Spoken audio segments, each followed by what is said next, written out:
네, 안녕하세요. 오늘 설명회 진행을 맡은 이병엽이라고 합니다. 네, 오늘 주제는 이제 중학교 2학년 수학을 이제 올바르게 시작하는 학습 방법, 중학교 2학년뿐만 아니라 이제 중등과정 전반에 걸쳐서 조금 설명을 좀 드리려고 설명회를 진행하게 됐고요. 일단 제일 먼저 소개를 좀 드리면, 저는 너무 옛날 사진이라서 일단 저는 고등부 위주의 수업을 좀 많이 하다가 이제 대표님이랑 오래전부터 일을 하다가 이제 중학교 과정부터 좀 잘 키워보자라는 그 대표님의 철학이랑 좀 맞아가지고 이제 요 대치동에 이 학원이 수학이 시작될 때 그때 같이 함께 하게 돼서 지금까지 진행을 하고 있습니다. 자, 일단 중2 수학 중요하다는 말씀은 많이 들어보셨을 것 같아요. 중2 수학이 중요한가 하면 다들 다 중요하다고 얘기하는데, 그러면 왜 중요한가에 대해서 이제 어떻게 받아들이실지 그거에 대한 고민을 좀 해보시면, 제가 생각하기에는 일단 고등수학의 승패가 결국에는 중등수학에서 결정된다고 하는데, 그 중등수학의 결국 기본의 모든 역량이 중학교 2학년 수학에 거의 다 들어있다라고 생각을 해주시면 좋을 것 같아요. 그걸 이제 좀 보여드리면 이제 연계도, 이제 중학 과정과 고등 과정의 연계도를 이제 표로 나타내는 그림이 있거든요. 그래서 일단 중2 수학은 중1 수학의 기초를 통해서 중고등 수학으로 가는 입구라고 봐주시면 좋을 것 같습니다. 그래서 중2 수학이 이제 중학교 1학년 때는 이제 문자를 어떻게 사용할 거냐, 양수의 음수의 개념에 대해서 이제 좀 배우게 된다면, 본격적으로 방정식, 부등식, 함수, 그리고 도형도 본격적으로 우리가 어렸을 때 배우신 걸 좀 기억을 해보시면, 닮은, 피타고라스 이런 게 다 중학교 2학년 과정에 있다고 생각을 해주시면 될 것 같아요. 이게 전체적으로 쭉 보시면 작아서 잘 안 보이실 텐데, 이게 여기 세 개가 중학교 과정이고요. 여기 이제 고등 과정까지 이렇게 쭉 나와 있는 겁니다. 그래서 지금 색깔별로 초록색, 이렇게 분홍색, 파란색, 갈색 이렇게 나와 있는 게 계통이라고 보시면 될 것 같아요. 그래서 수와 연산이라는 계통, 그 다음에 변화와 관계라는 계통, 그 다음에 도형과 측정 계통, 자료와 가능성 계통인데, 계통의 뜻은 이제 이름만 보셔도 어느 정도 이제 윤곽이 잡히실 것 같은데, 수와 연산이라는 거 말 그대로 숫자를 어떻게 계산하고 덧셈, 뺄셈, 곱셈, 나눗셈까지 그걸 이제 중학교 1학년부터 배우고, 그 다음에 이제 수의 개념을 확장해 나가죠. 유리수, 무리수, 실수까지 확장해 나가는 게 중학교 3년 과정에서의 수와 연산 계통이고요. 변화 관계가 제일 빽빽히 뭐가 많죠. 그래서 여기가 이제 방정식, 그 다음에 부등식, 함수까지 이제 아이들이 가장 어려워하는 그 대수 파트가 여기에 다 몰려있다고 생각해 주시면 될 것 같아요. 이게 중요한 파트인 건, 여기 분홍 색깔 화살표들이 연결되는 걸 보시면 고등과정이랑 가장 많이 연결되는 색깔이 다 이 분홍색 과정이라고 생각해 주시면 돼요. 그래서 요 수와 연산과 변화 관계를 합쳐서 1학기 때 다 배웁니다. 1학년 1학기, 2학년 1학기, 3학년 1학기에 배우고요. 그 다음에 이 도형과 측정은 이제 말 그대로 그냥 기하 파트 도형이라고 생각을 해주시면 되고, 요 도형 파트는 다 2학기, 그리고 거기에 도형에 추가로 자료와 가능성이라는 건 쉽게 저희가 알고 계시는 통계 파트라고 생각을 해주시면 될 것 같습니다. 근데 여기에서 이제 저희가 좀 집중적으로 봐야 될 게 중학교 2학년 과정이거든요. 여기 위에 두 개가 1학기, 밑에 두 개가 2학기라고 말씀을 드렸는데, 1학기 때 여기에 등장하는 보라 색깔의 화살표가 가장 많이 고등과정과 연결되는 부분이 중학교 2학년 1학기 파트에 요 수와 연산 파트입니다. 변화 관계 파트입니다. 그래서 여기서가 가장 많이 고등과정으로 뻗어나가기 때문에 아까 제가 고등수학으로 가는 입구라고 말씀을 드린 거고요. 결국에는 중상과정, 고등과정을 쭉 가기 위해서 여기 과정이 정확히 되어 있지 않으면 이제 많이 어려워진다. 변화 관계라는 게 결국에 함수까지 가는데, 고등과정에서 이제 대수 미적분 파트는 거의 함수에 대한 얘기들이 거의 줄을 이루거든요. 그래서 그 함수의 기본을 정확하게 다지는 과정이라고 생각을 해주시면 될 것 같고, 그 다음에 이제 중학교 2학년 과정은 1학년 2학기 과정에서는 도형 파트는 결국에는 기본 도형이나 이제 평면, 입체, 도형에 대해서 이렇게 도형적인 감각을 기르는 곳이라면, 2학년 과정에서의 도형 파트는 말 그대로 직접적으로 저희가 고등수학에서 이과 개념에서 가장 많이 쓰이는 도형의 성질을 배우게 된다라고 생각을 해주시면 될 것 같습니다. 거기에 심지어 통계 파트도 경우의 수와 확률 파트로 2학년 때 많이 몰려있다고 생각을 해주시면 돼서, 그래서 중학교 2학년 과정의 수학이 가장 중요하고 가장 많이 학습해야 되는 부분이다라고 생각을 해주시면 될 것 같아요. 1학기 과정만 조금 확대해서 보여드리면 이렇게 수화연산 변화 관계에서 여기가 2학년 과정이거든요. 맨 앞에. 그래서 1학년 과정은 저 앞에 지우고 이렇게 봤을 때 분홍색 과정이 가장 여기 밑에 좀 잘렸는데 고등 과정이랑 가장 많이 연결되고 결국에는 여기서도 계속 이어져서 3학년 과정에서 고등 과정으로 가는 것도 시작은 거의 중학교 2학년 과정이라고 생각을 해주시면 될 것 같아요. 그래서 이번에 이제 2022년 개정교육과정이라고 하잖아요. 고등 과정은 제가 나중에 기회가 되면 또 말씀을 드리긴 할 건데 중등 과정만 좀 이렇게 해서 변화된 게 무엇인지 좀 말씀을 드리려고 하는데 이렇게 네 계열이 아까 처음에 4개로 분류되었던 계열이고요. 계통이며 그래서 수화 연산, 변화 관계, 도형과 측정 자유화 가능성이 보시면 이제 1학기 과정에 위에 2개의 계통이 다 진행이 되고 2학기 과정이 2개의 계통이 밑에가 진행이 된다고 생각해 주시면 될 것 같습니다.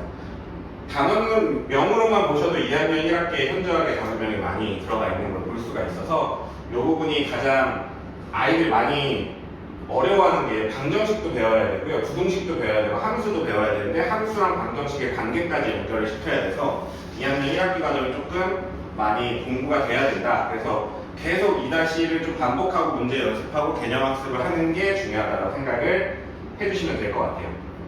그렇다고 2-2 과정의 도형이 좀 여기도 마찬가지로 이건 삼각형, 사각형과 합쳐서 그렇지 단원 자체가 굉장히 방대한 범위이기 때문에 여기도 중요하다. 그래서 2학년 과정이 가장 중요합니다.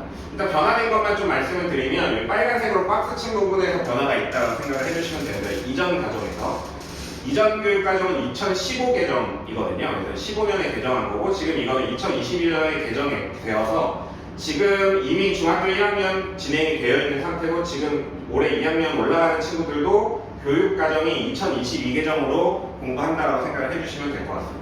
자, 일단 중학교 1학년 거는 최대 공략수 최소 공배수의 활용이 제거되었다고 되어 있는데요. 단원에서 저 앞에 여기 소인수분의 정수가 읽을 수 있는 부분에서 활용 파트의 문제가 좀 아이들이 어려워하는 부분인데 그 부분의 활용을 좀 많이 어려운 문제를 안 내겠다 정도지 그렇다고 아예 제거돼서 그 부분을 시험에 안 내겠다 정도는 아니라고 생각을 하는데 자유학기제 때문에 어차피 시험 문제 안 나오기 때문에 공부는 좀 해야 되는 부분이고요.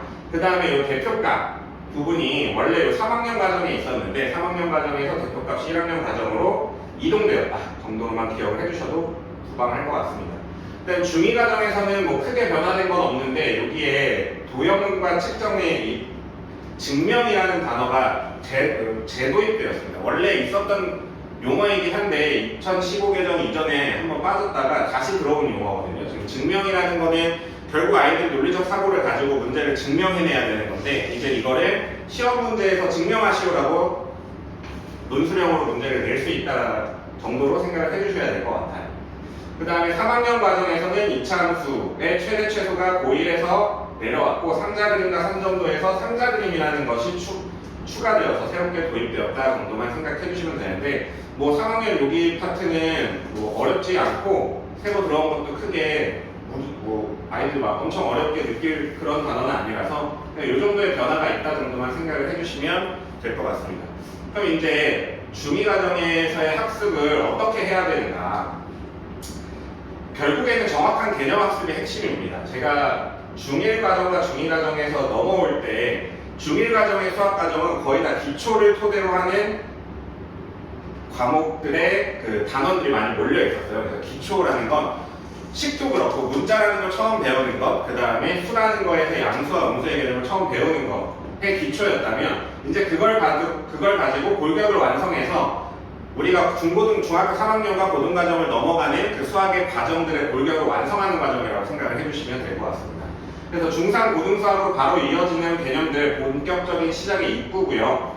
개념을 학습한다는 것은 제가 이게 가장 많이 강조하는 건데 이해를 하는 게 아니라 구사할 수 있어야 그 개념이 완성이 된다고 생각을 하거든요. 그래서 아이들이 뭐 선생님 저 이해했어요 라고 얘기해도 그러면 선생님한테 설명을 해봐 라고 했을 때 잘 못하는 경우는 그거는 구사 단계가 아니라 이해 단계니까 그거는 조금 더 개념 학습에서 구사할 수 있는 정도까지 해야 완성이 된다고 생각을 해주시면 되고요.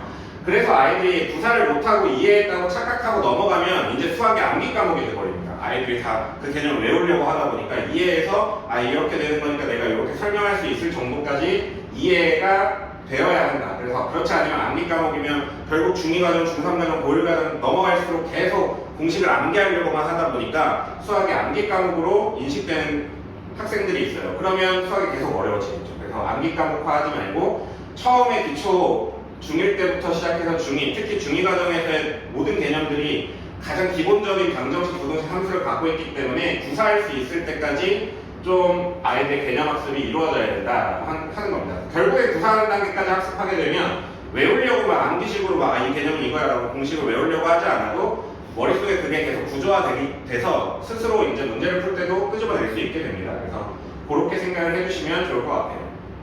그래서 저희 구사하는 단계까지 개념을 학습하는 게 더 중요하다. 문제를 잘 풀어서 문제의 유형을 익히는 게 아니라 그 정확한 개념을 구사해야 한다. 자, 고등과정에서 직접적으로 연결되는 도형 파트의 처음이자 마지막 등장입니다. 이게 무슨 말씀이냐면, 그러니까 도형 파트는 고등학교 가서 도형의 완전히 그 삼각형의 성질, 사각형의 성질, 뭐 닮은 피타고라스 이런 것들에 대해서 배우지 않아요.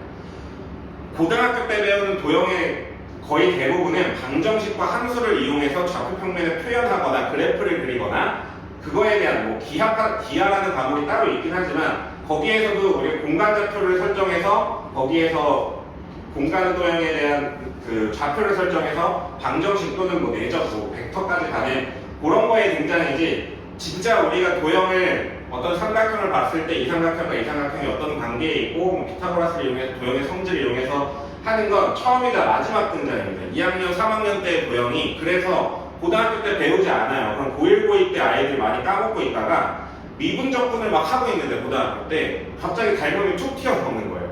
그럼 그때는 고등과정에서는 닮음에 대한 얘기를 배우지 않고 중학교 때 배운 걸 기억해내서 문제를 풀어야 되기 때문에 미분과 적분을 다 해놓고 닮음을 몰라서 문제를 틀리는 경우가 종종 있습니다. 수능 모의고사 같은 경우에서.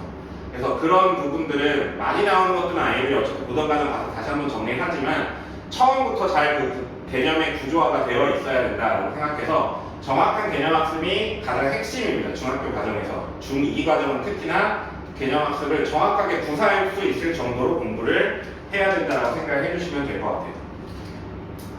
자, 그리고 2학년 때는 이제 본격적인 내신 성취도가 가장 중요한 단계입니다. 그래서 중학교 1학년 때는 시험을 내신을 보긴 하죠. 이게 자유학기제로 바뀌어서 올해 1학년, 그러니까 작년 1학년 친구들은 다 시험을 봤어요. 1학년 한 학기만 봤거든요. 어떤 학교는 1학기 때 시험을 보고요. 어떤 학교는 2학기 때 시험을 보는데 거의 대부분 이 근처의 학교들 중에 대부분이 2학기에 시험을 보게 됩니다. 그래서 이미 2학기 시험을 치른 1학년 학생들이 있는데 자유학기제로 인해서 중간기말고사를 둘 다 실시하는 학교도 있고 한 번만 실시하는 학교도 있어요. 그리고 1학기 때 실시하는 학교는 뭐 단대부중, 언주중 뭐 이 정도의 학교들 외에는 다 2학기 때 실시한다고 생각을 해주시면 될 것 같고요. 결국에는 이제 성적표가 ABCD로 성취도가 나오기 때문에 그 성취도에 따라서 지필고사는 저희가 말씀드린 이 중간 기말고사의 성적이고요. 거기에 수행평가까지 합쳐서 1학기에 중간 기말 시험 2번을 합쳐서 퍼센트를 나타내서 100점 만점으로 환산해서 ABCD로 나오게 됩니다. 90점 이상이면 A가 되고요. 그 다음에 80점에서 90점 미만이 B, 이렇게 10점씩 나눠져서 A, B, C, D로 차등으로 성적이 나오게 되는데 중학교 과정에서는 소수점 안에 첫 번째 자리에서는 반올림을 합니다. 그래서 89.5점이면 A고요. 89.4점이면 B가 나와요. 그래서 그거는 이제 나이스라고 이제 거기 들어가 보시면 학생에 대해서 인증만 하시면 다 볼 수 있거든요. 부모님들이. 그래서 그거에 대해서 어떻게 성적이 산출되는지, 특히 수행평가 같은 경우가 이제 퍼센티지가 좀 많이 높아져서 수행평가가 30에서 40% 정도가 들어가거든요.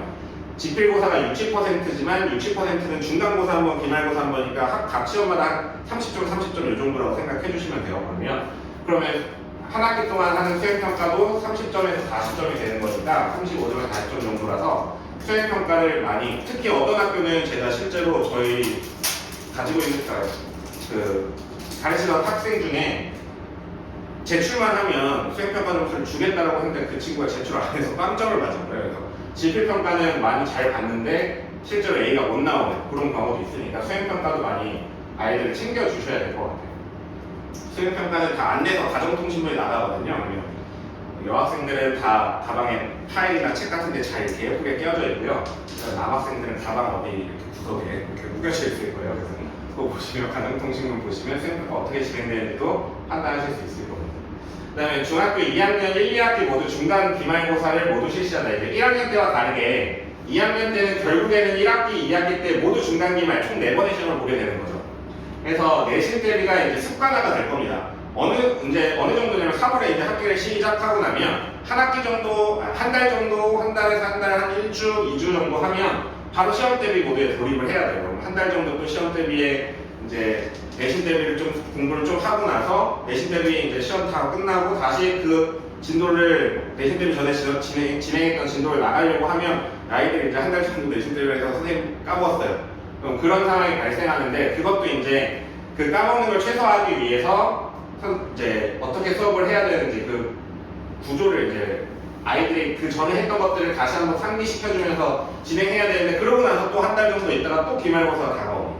그래서 내신 대비가 계속 들쑥날쑥 이렇게 한 달 진도 나가면 한 달 시험 보고 한 달 진도 나가면 한 달 시험 보고 그리고 나서 이제 조금 있다가 또 여름방학하면 또 개학하고 또 이렇게 그게 반복되기 때문에 결국에는 내신 대비를 그 습관화해서 어떻게 공부하는지 전 평소에도 그 과정을 그래서 저희가 누적 학습을 하고 있거든요. 누적 학습에서 그 과정도 하면서 계속 내신 대비 때 집중해서 내신 대비만 하는 이런 습관화가 필요하다 정도로 생각을 해주시면 되고요.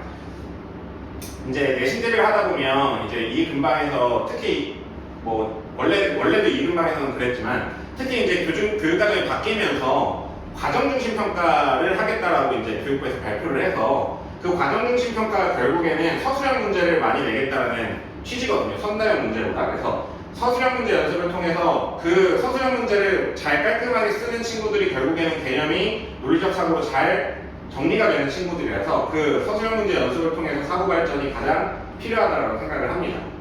그리고 이제 고입 이제 뭐 자사고나 과고나 이런 학교들의 성적을 반영할 때 자사고 기준으로 한 중위 성적이 34%에서 많은 학교는 60%까지 반영을 하거든요. 중학교 2학년 때 성적으로.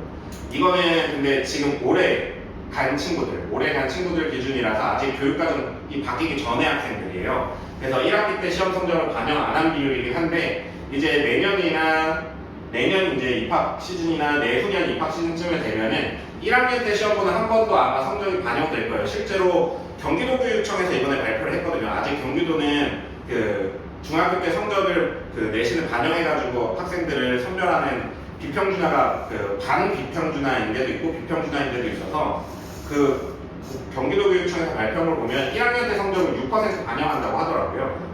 1학년 때 6%, 2학년 때 24%, 3학년 때 30%에서 총 60%로 반영을 하고 나머지 교과 외로 40%를 반영하는 거니까 그럼에도 불구하고 그렇게 진행이 된다라고 쳐도 1학년 때 기준을 많이 좀 퍼센트를 반영 비율이 낮기 때문에 2학년 때 성적과 3학년 때 성적을 잘 받는 게 중요합니다. 근데 또 3학년 때 성적은 1학기 성적만을 많이 반영하기 때문에 2학기 성적을 거의 반영을 안 하고 1학기이기 때문에 결국에는 중학교 2학년 때 4번 성적, 그 성적을 잘 받아서 그 고입 성적에 반영이 될 때 중위 성적이 가장 중요하다고 생각을 해주시면 될 것 같습니다. 그래서 결국에는 제가 여기에서 말씀드리고 싶은 거는 내신 대비를 습관화해서 해야 된다. 그래서 뭐 저희는 어린아이들도 그 1학년 때 시험 안 보는 친구 또는 그 아래 초등학교 6학년 아이들도 시험 대비 때가 되면은 과정에 따라 조금 다르지만 시험 대비처럼 기출문제 심화 연습을 좀 시키기 때문에 그렇게 내신 대비를 습관화하는 게 필요하다라고 말씀을 드릴게요. 자, 그러면 이 근처 인근 중학교 수학의 기출문제가 어떻게 나오는지 좀 보여드리려고 하고 작년 기출문제로만 일부러 뽑아왔어요. 그래서 일단은 특징은 공식 암기가 아니라 개념의 논리적인 구조를 묻는 문제가 많이 나옵니다. 그래서 결국에는 이 개념을 정확히 이 친구가 아느냐 모르느냐 공식만으로 암기해서 풀 수 있는 간단한 문제보다는 결국에는 이런 문제에서 많이 변별력을 가르기로 이렇게 학교에서 추진을 하고 있는 것 같고요. 그 다음에 여러 개념의 연계성을 묻는 복합 개념 문제가 출제됩니다. 이거는 수능에서도 요새 마찬가지인데 수능이나 모의고사 문제는 결국에는 고등과정에서 하나의 개념이나 두 개의 개념으로 이렇게 문제를 푸는 게 아니라 여러 가지 개념을 가지고 이 개념도 알고 저 개념도 알고 여기 단원에 이것도 알아야 문제를 풀 수 있기 때문에 다양한 유형을 조합하여 출제하고 있다라고 생각을 해주시면 될 것 같고요. 점점 중학교 문제들이 고등과정처럼 문제 길이가 길어지고 조건도 복잡해지고 함정은 빠지기 쉽게 이렇게 출제를 하고 있어요. 그래서 결국에는 이 문제는 결국에는 문제를 잘 읽고 개념을 정확히 파악해서 함정에 안 빠지게 많은 연습이 좀 필요하다라고 생각이 되고요.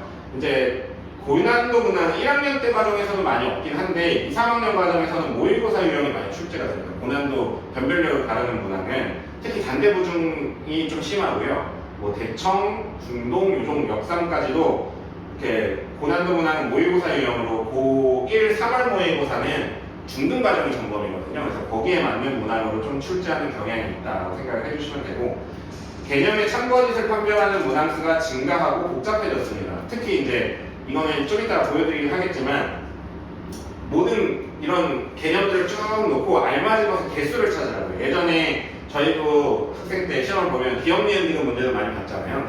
그래서 기억, 니은 중에 기억은 확실히 맞고 니은은 확실히 틀린 디귿을 모르겠다 하면 어느 정도 유출해가지고 답을 객관식으로 찾을 수가 있는데 그게 아니라 이제 개수, 몇 개가 이 개념이 맞는 거냐 이렇게 출제하는 경향이 많습니다. 그리고 시간 관리가 핵심인 학교가 증가했습니다. 많이 그 문제 수를 엄청 많이 내지는 않지만 20문제에서 25문제 정도로 내거든요. 그러면 근데 그걸 이제 아이들이 45분에 다 풀어야 돼요.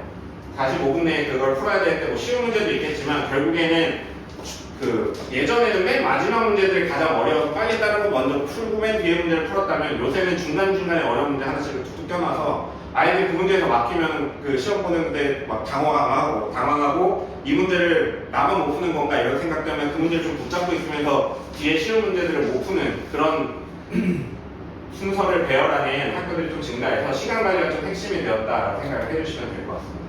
그럼 결국 내신 시험의 고득점을 위해서는 어떻게 해야 하는가? 결국엔 정확하고 세세한 개념 학습 및 논리적 이해가 가장 중요합니다. 이게 결국 아까도 말씀드렸다시피 개념을 자기가 구술해서 아이들에 설명할 수 있을 정도의 개념 학습이 되어야 되고요. 그 다음에 시험 대비 기간 충분히 문제풀이를 연습해서 오답을 잘 정리해놓고 틀린 문제를 똑같은 유형을 다시 틀리지 않게 연습하는 과정이 반드시 필요하고 그 다음 논리적인 풀이 과정 작성 및 자기 객관, 내가 이 문제를 정확히 풀 수 있는지 없는지가 가장 중요합니다. 스스로 그걸 알아야 돼요. 내가 이거 선생님이 이렇게 풀어줬으니까 이건 아는 거다 라고 하고 넘어갔다가 다시 풀어보려면 못 풀거든요. 그래서 그걸 좀 푸는 연습을 좀 많이 해야 된다고 생각을 해주시면 돼요. 너무 당연한 일이죠.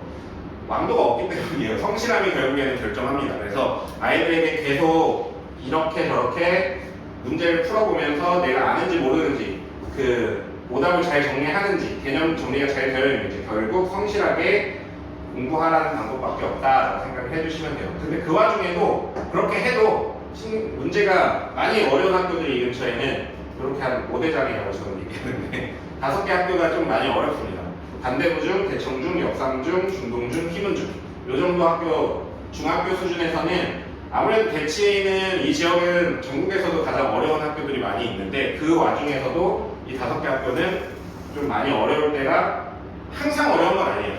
근데 가끔 진짜 엄청 막 난이도를 극상으로 높여서 나올 때가 있고 그냥 평범하게 낼 때도 있고 한데 여기는 그 난이도를 많이 높여 나오는 게 빈도가 많이 작다 정도로 생각을 해주시면 될 것 같아요.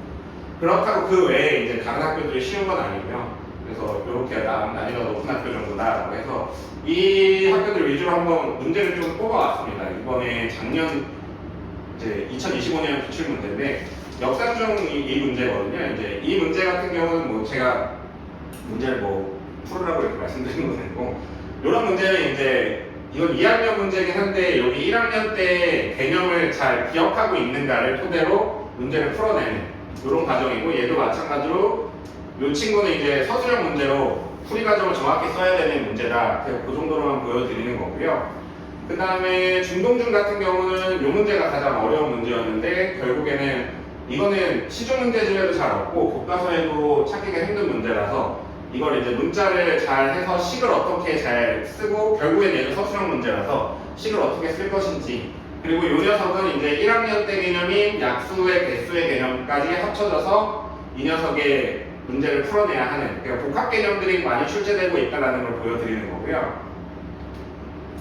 그 다음에 이제 대청중도 많이 어려운데 요렇게 이런 문제 유형이 모의고사 유형이거든요. 그래서 이게 모의고사 유형으로 보기 주고 여기에서 이렇게 나왔을 때 그 각각의 모든 값들을 다 이걸 이해하고 풀어낸 다음에 결국에는 가나다에 있는 값들로 다시 계산까지 해야 되는 이게 바로 대표적인 모의고사 유형이고, 이런 거는 이제 시중 문제집에서 조금 더 어렵게 꼬아 있는 문제거든요. 그래서 얘는 다항식 한 번 더 해야 할 것을 잘못해서 원래는 거의 다 빼는데 두 번 더 했다 이런 식으로 해서 조금 변형시키는, 시중 문제집에 난이도 있는 문제들을 변형시키는 문제들이 출제된다 정도로 생각을 해주시면 될 것 같고, 이게 이제 단대부중인데, 단대부중은 이거는 그 도형, 뭐 결국에는 문자화식이 1학기 과정에서 문자에 대해서 표현하는 건데, 그걸 앞에서 그 역삼중 보여드렸듯이 도형으로 바꿨잖아요. 얘는 도형도 도형인데 좌표 평면에서 그 좌표 값을 가지고 해야 되는 문제라서 조금 어렵게 느껴질 거고, 계산식 보면 굉장히 복잡해 보이죠. 그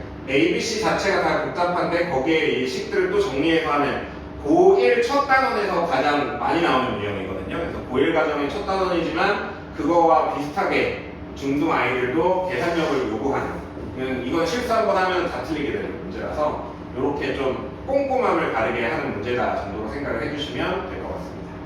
이게 어려운 문제들이고요. 이게 이제 제가 이거는 2학년 문제는 아니고 1학년 문제였긴 한데, 요게 저 모든 개념들입니다.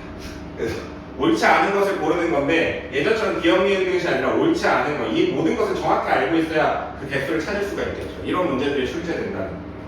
그리고 여기는 세와 이제 서초 쪽에서도 문제가 점점 어려워져서, 이거는 이제 그 조금 서초 쪽에 문제가 어려워지고 있다는 걸 좀 보여주려고 보여드리는 거고, 서초뿐만 아니라 대치도 이런 문제들은 충분히 출제가 될 수밖에 없는 상황이라서 좀 많이, 결국에는 좀 대치 쪽 금방 이제 송파도 그렇거든요. 송파도 그렇고 서초도 그렇고 대치를 많이 따라오려고 하는데, 이번에 여기는 이렇게 너무 적나라하게 여기는 어렵게 내겠다는 문제가 나와서 저도 이번에 이 문제는 좀 깜짝 놀랐고, 결국에 서초도 다 송파도 대치 쪽처럼 어렵게 내겠다라는 기조를 갖고 있다라고 정도만 생각을 해주시면 될 것 같고, 그 앞에 이제 이런 문제들로만 어차피 우리 학생들은 이 근처의 학교에서는 어렵게 문제가 나올 수밖에 없기 때문에 어렵게 공부를 해야 된다. 정확하게 공부를 해야 되고 문제도 많이 풀어봐야 되고 개념을 정확히 기억해야 된다는 것만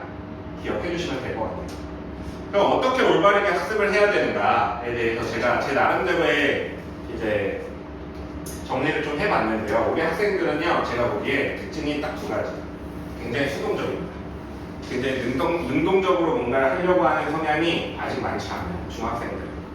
고등학생들도 거의 그러지 않거든요. 고등학생들도 1, 2학년 때까지는 그렇게 막 능동적으로 뭘 하려고 하지 않는데, 중학생은 더 하죠. 그래서 메타인지가 잘 되지 않아요. 그래서 메타인지를 잘 갖게 하는 게 가장 중요할 것 같고, 그 다음에 스스로 고민하는 습관이 잘 안 되어 있습니다. 그래서 문제를 풀어서 답만 빨리 구하고 그 문제를 넘어가려고 하는 경향이 굉장히 큰데, 그걸 내가 왜 틀렸고 이 개념은 어디서 쓰였는지 하는 그런 습관을 기르는 게 가장 중요하다고 생각을 하고요. 아직 미성숙하다라는 말에 제가 뭐 표현을 어떻게 써야 될지 몰라서 미성숙하다라고 썼는데, 아직은 명확하게 내가 뭘 해야겠다, 뭐 그렇게 꿈과 목표가 명확하지가 않아요. 어느 학교에 가겠다, 아직은 뭐 다 나는 서울대를 갈 수 있어 이렇게 다 얘기하고 이렇게 하는 친구들이라서, 근데 그런 게 점점 확연해져야 된다고 생각을 하거든요. 어떤 목표라는 게 내가 뚜렷하게 뭔가 뭘 하고 싶다라는 게 뚜렷하게 있어야 되기 때문에, 그러려면 목표를 계속 설정해주고 그 목표를 달성해서 성취감을 느끼게 해주는 게 가장 중요하다고 저는 봅니다. 그래서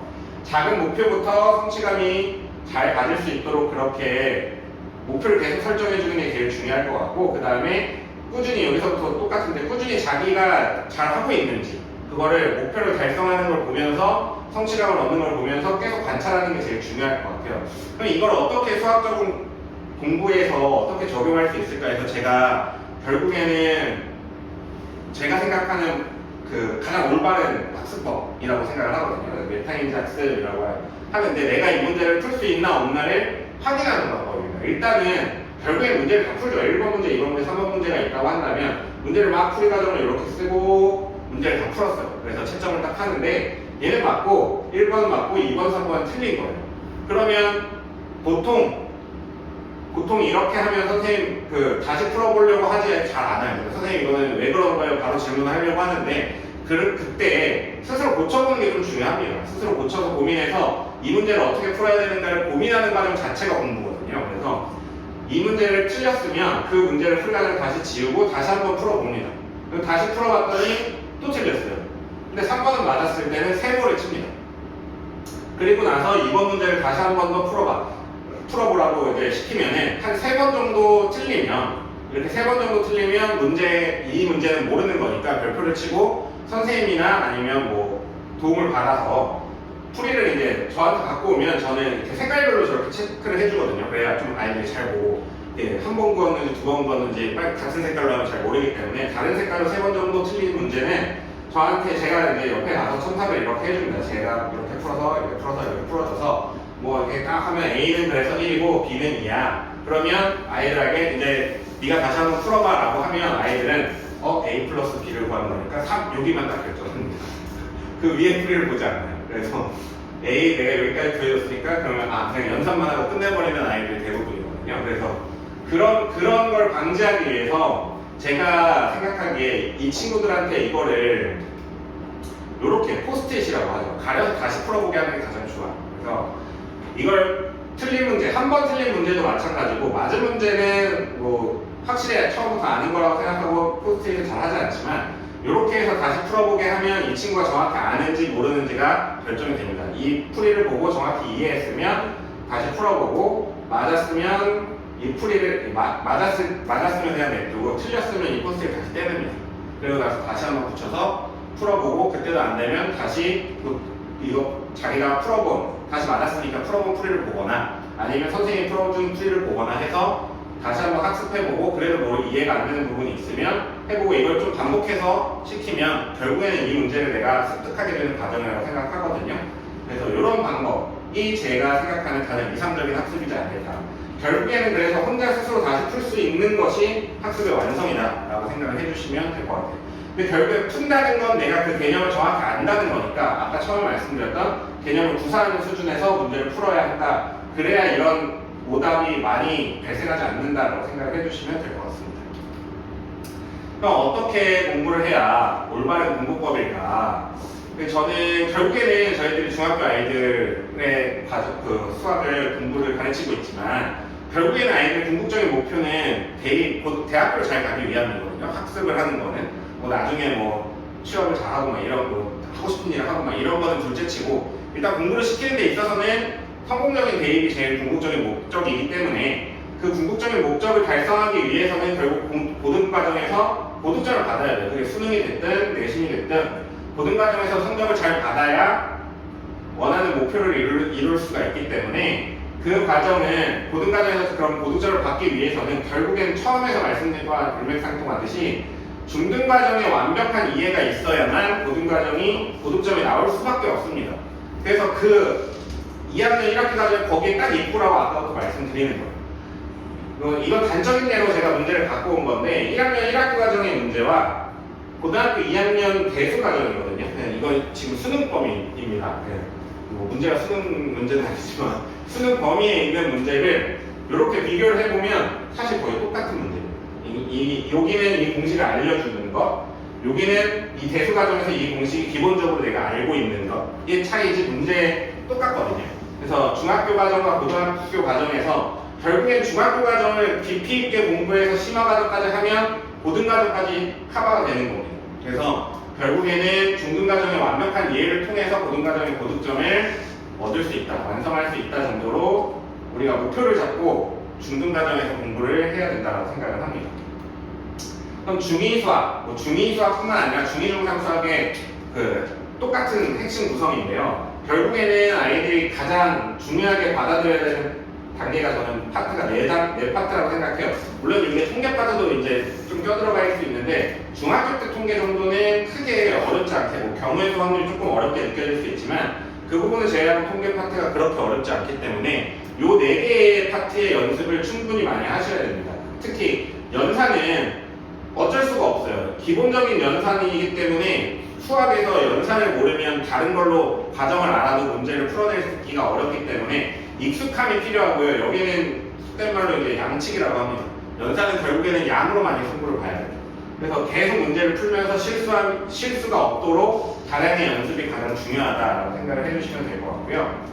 그 다음에 문자 사용식은 이제 방정식, 부등식 같은 경우를 말씀드리는 건데, 문제를 식으로 표현하고 정확한 해석이 필요하다라고 말씀을 드리는데, 문자를 식으로 표현하는 거 아이들이 생각보다 많이 어려워요. 특히 활용 파트라고 하거든요. 방정식의 활용, 부등식의 활용, 뭐 함수의 활용도 마찬가지지만 결국에 문제를 식으로 표현했을 때 정확한 해석이 잘 안 되면 문제를 풀어내기 전에 식을 못 세우는 거예요. 그럼 그 식을 세우기 위해서는 방정식의 활용 파트의 개념을 정확히 기억해서 거기에 나오는 공식들을 뭐 거리, 속력, 시간 공식도 있고 농도 공식도 있지만 그런 획일화된 그런 공식으로만 볼 게 아니라 이걸 어떻게 왜 이렇게 표현해야 되는지 그거에 대한 개념의 정확한 해석이 필요합니다. 그래서 요거는 특히 그리고 문제에서 그 주어진 조건을 잘 못 받아들이는 친구들이 있어서 문해력이랑 좀 연관이 된다고 생각을 하는데, 조건을 받아들여서 그걸 식으로 표현할 수 있는 거는 충분한 연습이 필요합니다. 여기는 개념을 정확히 이해하고 그 다음에 그 변수와의 관계에 대한 해석이 필요해서 그걸로 식을 푸는 연습이 아니라 식을 세우는 연습을 많이 해주셔야 될 것 같습니다. 그리고 함수, 여기도 마찬가지 얘랑 조금 이어지는데요. 변수, x라는 변수, y라는 변수 두 변수 간의 관계를 이해해서 그 이해를 토대로 관계식을 나타내줘야 되거든요. 그래서 y는 x에 대해서 어떻게 변화가 이루어지는지, 그게 1차, 2학년 때는 1차, 3학년 때는 2차, 그 이후 고등학교 때는 그 이상으로 넘어가기 때문에 변수 간의 관계를 잘 이해해야 하고, 특히 그리고 고등학교 가서 아직도 그래프를 못 그리는 친구들이 좀 등장하거든요. 고등학교 때 특히 코로나 시대 때 많이 그랬던 것 같은데, 그때는 코로나 때 학교에서 그 중등교육을 많이 잘 제대로 1, 2년 못 받고 오면은 고1 왔는데 그래프를 못 그려요. 특히 함수를 아이들이 어려워하기 때문에 함수를 등한시하고 이제 올라오고 시험도 안 보게 하면서, 그래서 좌표평면을 잘 그리지를 못하는데 요게 2학년, 3학년 때 좌표평면에서 그래프를 그려보는 연습해서 고등학교로 올라가야지 그게 가장 중요하다고 생각을 합니다. 그래프를 못 그리면 나중에 결국 미분 적분도 못하기 때문에, 그래서 풀이보다는 여기 변수들의 관계 이해와 좌표평면에다가 내가 어떻게 그래프를 그릴 것인지에 대한 그런 연습이 필요하다 생각을 해주시면 되고요. 도형 파트는 결국에는 중학교 도형은 결국에는 아까도 말씀드렸듯이 중학교 도형만을 배우는 건 중학교 때 끝이에요. 그래서 도형의 성질, 이런 뭐 개념 이런 거를 배우는 건 고등과정에서 없기 때문에 중학교 도형을 정확히 잘 정리해야 돼요. 그래서 제가 항상 추천드리는 게 중학교 과정이 3학년 2학기 과정까지 다 끝나면 고등과정을 들어가기 전에 중등기하를 한번 정리하고 들어가시라고 꼭 말씀을 드리거든요. 그래서 각 도형의 정의랑 성질을 파악하고 도형적인 감각을 좀 키워놔야 그 개념을 정확히 정리해놓고 고등과정에 들어가지 않으면 고등과정 가서 갑자기 나오는 중등과정의 그 도형 파트를 아이들이 많이 기억을 잘 못합니다. 그래서 정확히 정리를 잘하고, 근데 또 그게 고등 이과 수학의 핵심이거든요. 3학년 때 배우는 삼각비는 바로 대수로 연결되고요. 그 다음에 닮은 피타고라스 이런 것들도 결국에는 고등과정이랑 직접적인 연관이 있기 때문에 고등 이과 수학의 핵심 단원이 되는 게 도형입니다. 근데 도형은 연계성이 또 없어요. 1학년 때, 2학년 때, 3학년 때가 각각 이걸 배워, 이걸 배우고, 이걸 배워, 이걸 배우는 게 아니기 때문에 1학기 과정은 1-1 안 배우면 2-1이 어렵고 2-1 안 배우면 3-1을 못하기 때문에 연계성이 이렇게 쭉 사라지고 있는데, 이 도형은 각 도형마다의 성질이기 때문에 갑자기 툭 튀어나와요. 고등과정에서. 그래서 그 고등 이과 수학의 핵심이기 때문에 그걸 잘 정리하고 고등과정으로 들어가는 게 가장 중요하다. 이게 공부법의 중학수학의 핵심 구성에서 어떻게 공부해야 될지를 말씀드리는 겁니다. 그리고 항상 풀이과정과 글씨, 요게 가장 중요합니다. 아이들한테. 이게 중학교 한 3학년만 돼도 안 고쳐져요. 풀이과정이랑 그 글씨를 쓰는 게, 이 친구가 자기가 9라고 써놓고 답을 쓸 때는 A라고 쓰거든요.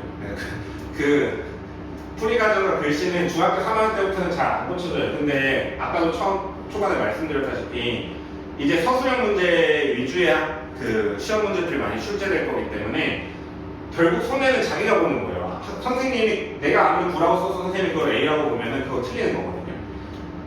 예전에는 그래도 이런 말들, 제 학교 선생님 친구들이 항상 하는 얘기가, 수학 선생님들이 중학교 선생님들은 기를 쓰고 이 친구를 맞게 해주고 싶어서 그 서술형 문제 풀이 과정을 찾았다면 고등학교 선생님들은 기를 쓰고 틀리게 하려고 찾는다 이렇게 얘기했었거든요. 고등학교는 내신 그 성적에 의해서 대입이 바로 결정되는 과정이라서 좀 변별력이 아이들이 너무 공부를 다 열심히 하다 보니까 성적의 기준을 쫙 잘라내야 돼서 등급이 되게 중요해지기 때문에 이렇게 1점이라도 좀 깎으려고 찾으면서 보는 선생님들인데 중학교 선생님들은 이게 A에 대해서 뭐 거기는 고등과정은 지금은 좀 바뀌었지만 1등급 4%까지를 걸러내야 되는 거기 때문에 이렇게 기를 쓰고 감점 요소를 찾는데 중학교 때는 그게 아니거든요. 그냥 90점 이상만 받으면 다 A로 줄 수 있기 때문에 그게 퍼센트가 중요하지 않아서 얘를 어떻게라도 점수를 좀 높게 만들려고 이렇게 서술형을 채점하는데 그것도 이제 서술형 문제가 많아지면서 그게 어떻게 변할지 모를 것 같다는 생각이 들어요. 그래서 결국에는 풀이 과정을 꼼꼼하게가 아니라 깔끔하게거든요.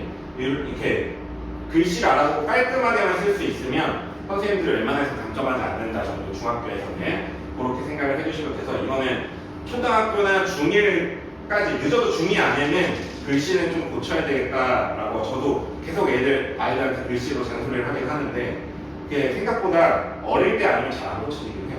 그게 좀 습관화가 돼서 그 부분은 집에서도 계속 글씨를 쓰는 거에 대해서 좀 잔소리라고 하기는 좀 그렇고 교정을 좀 해주셔야 될 것 같아요. 결국에는 아이들도 그 마음가짐은 학습이잖아요. 배울 학위인데 배운다는 건 제가 생각하기에는 30% 정도밖에 안 되고 그걸 스스로 익힐 습자잖아요. 익혀가는 과정이 70%라고 생각하거든요. 그래서 스스로 개념틀을 작성해서 개념을 구사할 수 있을 때까지 이해하는 과정. 그 다음에 연산 실수가 나오면 바로 교정해서 충분한 양을 연습해서 연산 실수만 없어도 점수가 많이 올라가는 친구들이 많이 있습니다. 그래서 연산 실수 충분한 양으로 연산 실수 없이 빠르고 정확하게.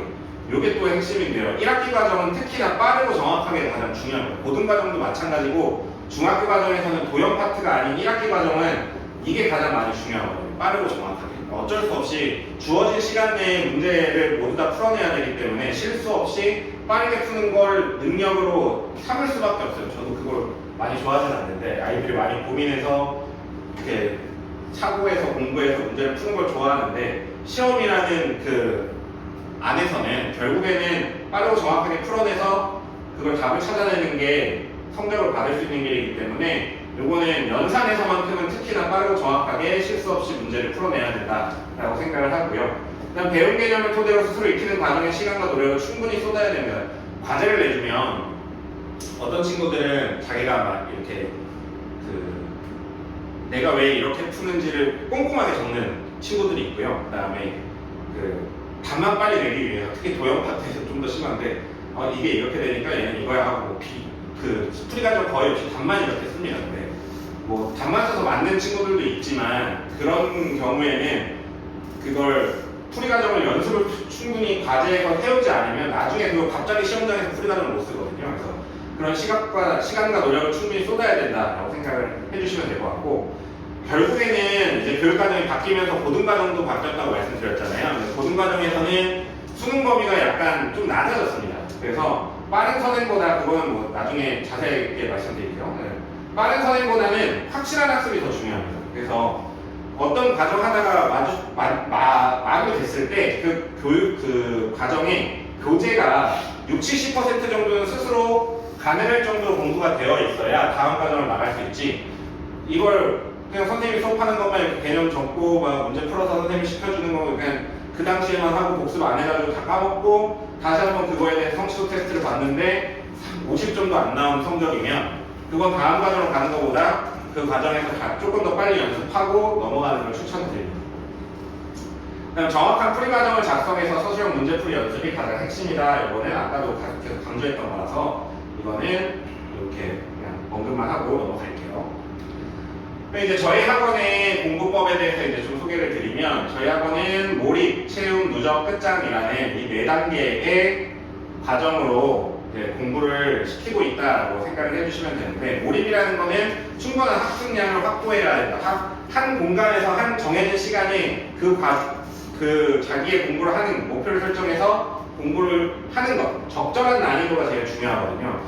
아이들이 이제 뭐 가끔 이제 상담을 하다 보면은 저희에는 뭐 A까지 다 이 과정은 끝났어요. 뭐 이렇게 해서 문제를 풀어보면 실제로 테스트를 봐보면 현저히 그 교재와 맞지 않는 수준의 성적이 나오는 경우가 간혹 있어요. 그래서 그러면 그 친구는 그 과정을 정확히 그 A대로 그냥 뭐 풀이를 했다 정도지 그걸 정확히 자기 걸로 체득했다라는 느낌은 안 들거든요. 그래서 적절한 난이도가 가장 중요한 게 아이들이 그 목표를 설정해서 달성해서 그 성취감을 느끼게 한다고 말씀드렸잖아요. 근데 너무 어려운 교재로 시작을 하게 되면 아이들이 10문제를 풀었는데 2문제 맞고 이러면 아이들도 재미가 없습니다. 채점을 선생님이 하든 학생이 하든 학부모님이 하든 그걸 채점하는 재미도 있고 아이들 맞아가지고 내가 고쳐보면서 한두 문제면 이 정도는 이거 내가 고쳐보면서 이렇게 알아가는 재미를 느끼겠지만 10문제 중에 막 2문제 맞았어요. 그걸 다 고치고 있는 그 상황 자체가 아이들한테 곤욕이 될 수 있기 때문에 적절한 난이도로 몰입도를 유지해서 공부하는 것이 가장 중요하기 때문에 몰입이라는 말을 저희가 처음에 이제 쓰게 되는 겁니다. 그래서 저희 수업 시간이 5시간인 이유도 그 시간 동안 목표 안에서 설정해서 할 수 있는 것들, 테스트며, 그 다음에 개념 노트며, 그 다음에 수업의 개념 학습이며, 문제풀이며, 그거에 대해서 다 방해 요소가 없이 딱 정해진 공간에서 몰입해서 할 수 있게 철학을 갖고 있다고 생각해 주시면 되고요. 체험은 이제 개념 학습인데 수업 시간에 저희가 개념을 설명하고 아이들 개념을 받아들이는 과정. 그래서 개념 중심적 사고로 이렇게 개념 수업이 진행이 되고 이게 가장 중요합니다. 누적이라는 거에 아이들이 항상 많이 하는 말이잖아요. 시험을 보고 선생님 이거 까먹었어요. 이거는 뭘 다른 걸 하고 왔을 때는 선생님 이거 기억이 안 나요. 이렇게 얘기하는데 그걸 계속 지속적으로 누적 반복해서 문제풀이 하면서 그걸 상기시키는 거. 그래서 망각된 지식이라고 하잖아요. 그 망각을 최소화시켜가지고 그 지난 과정을 계속 누적합니다. 저희 같은 경우는 어떤 개념 과정이 나가면 그 앞에 1년 정도까지의 누적 학습이 진행이 되거든요. 그래서 그렇게 해서 누적 학습을 계속하면 아이들이 그 앞에 과정에서 까먹는 빈도가 굉장히 현저히 줄어든다 정도로 생각을 해주시면 되고 실끝장이라는 거는 이제 제가 말씀드리는 건데 어떤 목표를 일단 오늘의 목표를 항상 설정해주고 그 목표에 도달해서 그 완성도를 다 갖고 가는 성취도를 갖고 가는 하루의 수업에 와서 성취도가 190 이 정도는 나오고 넘어가야 그 아이가 오늘 뭔가 했구나 이런 이렇게 목표 의식이 계속 생기기 때문에 그런 학습 습관을 갖도록 저희가 이렇게 철학을 4가지 철학을 갖고 이제 수업을 진행 중입니다.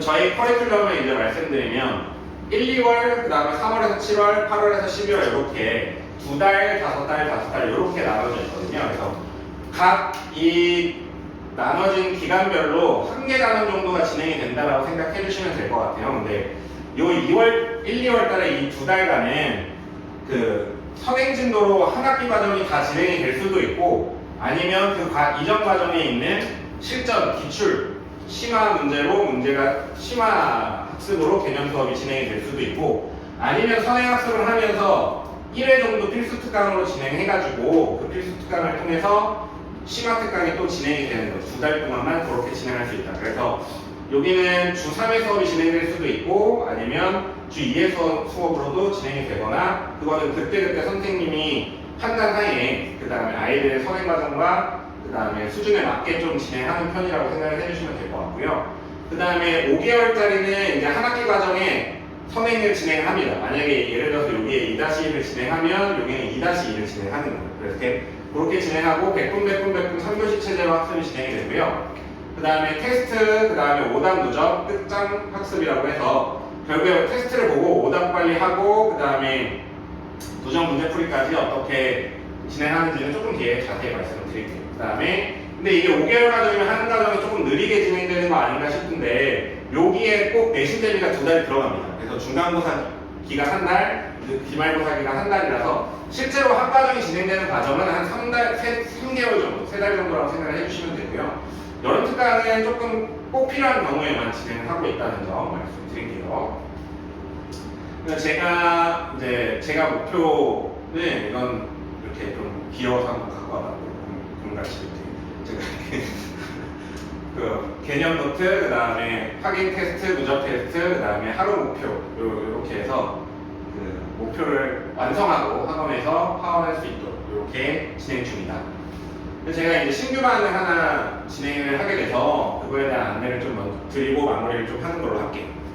일단 중학교 2학년 1학기 과정의 수학 프로그램이고요. 3월 달에 시작을 해서 중학교 2학년 1학기 과정의 개념이 들어가고요. 그 다음에 여기에 잘못 나왔네요. 개별 문제점이 아니라 자체 교재로 진행됩니다. 그래서 여기는 1학년 1학기 과정하고 1학년 2학기 과정의 누적 학습이 진행이 됩니다. 그 앞에 과정에 1년 동안의 누적 학습이 진행이 되고, 그 다음에 근데 여기에서 이미 이 친구가 2학년 학생이면 1학년 과정의 누적이 필요 없지 않냐라는 질문을 하실 수 있는데, 그게 아니라 앞으로 중등 과정에서 계속 진행하면서 1학년 과정에서의 그 빈 부분이 보여서 뒷부분을 못하는 경우가 있기 때문에 여기는 양을 줄이더라도 꼭 1학년 과정의 누적이 진행된다라는 생각을 해주시면 될 것 같고, 그 다음에 내신 대비 기간에 각각 중간 4주, 기말 4주 이렇게 진행이 되고요. 그 다음에 이제 2-2 개념을 가면서 똑같이 진행을 하는데 그 1년 전이니까 이제 1-2하고 2-1 과정의 누적, 여기에 1-2 개념이 됐으니까 누적 학습으로 2-1 과정이 진행이 되고, 여기도 마찬가지로 내신 대비 기간이 각각 한 달씩 있다라고 생각해 주시면 되고요. 여기는 지금 아직 확정은 아니지만 제가 생각하기에는 3학년 1학기 과정의 개념을 시작하면서 개념 집중 1-2월은 그 기간이 짧기 때문에 2달 동안의 3-1의 개념 학습을 충분히 이것만 하고 누적 학습은 최소화로 개념 집중 학습으로 좀 진행을 하고요. 거기에 2-1 심화 특강이 좀 들어가야 되지 않을까 싶어서 이렇게 이거는 지금 기획 중에 있습니다. 토요일이나 수요일인데 학업반이 아마 토요일 날 것 같아서 이제 심화 특강으로 2-1 과정에 대해서 심화 과정을 좀 충분히 준비해야 3월에 이제 진행을 할 때 좀 3-1을 진행하면서도 무리 없이 진행이 될 수 있다라고 생각을 해서 이렇게 진행을 하고요. 아까 말씀드렸듯이 내신을 시행하지 않아도 학생들이 내신 대비 기간에는 좀 기출 심화 학습으로 실제로 모의고사도 좀 진행하고 이런 식으로 진행을 하는 과정이다라고 생각해 주시면 될 것 같습니다. 2027년 3월 중에는 이제 요 뒤에 넘어가서 3-2 개념 학습을 하고, 그 다음에 2-2 과정과 3-1 과정의 누적 학습이 진행이 된다라고 생각을 해주시면 될 것 같고요. 그 이후 과정도 그 강의 계획서에 보시면 맨 마지막에 뒷장에 어떻게 진행할지 대략적인 거는 제가 적어놔서 그렇게 좀 참고해 주시면 좋을 것 같아요.